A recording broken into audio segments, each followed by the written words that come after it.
নমস্কার বন্ধুরা, আপনাদের আজ আমি দেখাবো তেলাপিয়া মাছ সর্ষে বাটা দিয়ে। কড়াতে আমি সর্ষের তেল দিচ্ছি, তেলাপিয়া মাছটা কড়াতে ছেড়ে দিলাম।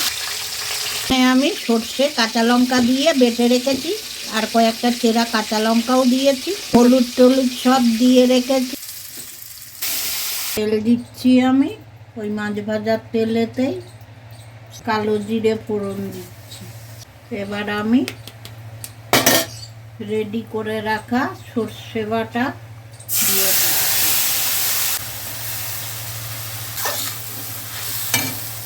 নুন দিচ্ছি,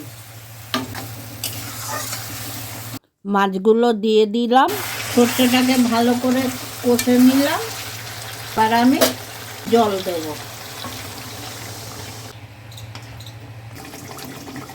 হয়ে গেছে আমার তেলাপিয়া মাছের ঝাল, নামিয়ে দিলাম।